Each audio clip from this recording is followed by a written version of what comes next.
नमस्कार विद्यार्थी मित्रांनो, सरासरी टॉपिकशी संबंधित हा बेसिक प्रश्न आयोगानं कसा विचारलेला आहे बघा.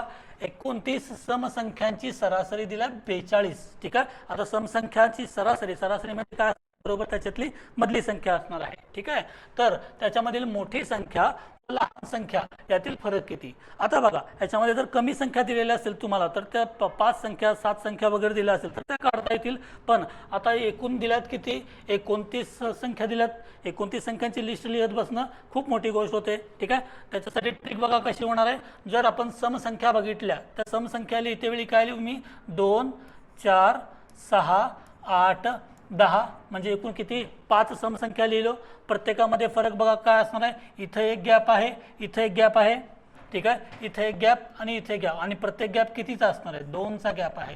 ठीक आहे ना. म्हणजे 2चा काय असणार आहे, फरक असणार आहे प्रत्येक संख्यांच्या मध्ये. आता जर एकूण 5 संख्या बघितल्या, एकूण 5 संख्या, तर असे 2-2चे किती गॅप आहेत आपल्याकडे, 2-2चे किती फरक आहेत, 4 फरक आहेत. मग जर एकूण 29 संख्या असतील म्हणजेच बघा इथं 5 संख्यांसाठी फरक किती असणार आहेत, एकूण 5 मधनं गेले तर 4 एवढे फरक असणार आहेत प्रत्येकामध्ये.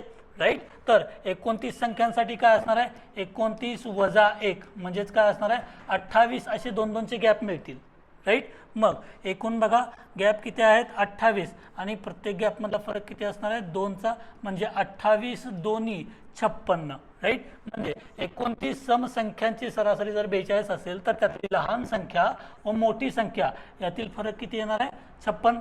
ठीक आहे. याच मेथडचा वापर करा आणि दिलेल्या प्रश्नाचं उत्तर कमेंट बॉक्समध्ये लिहा. थँक्यू.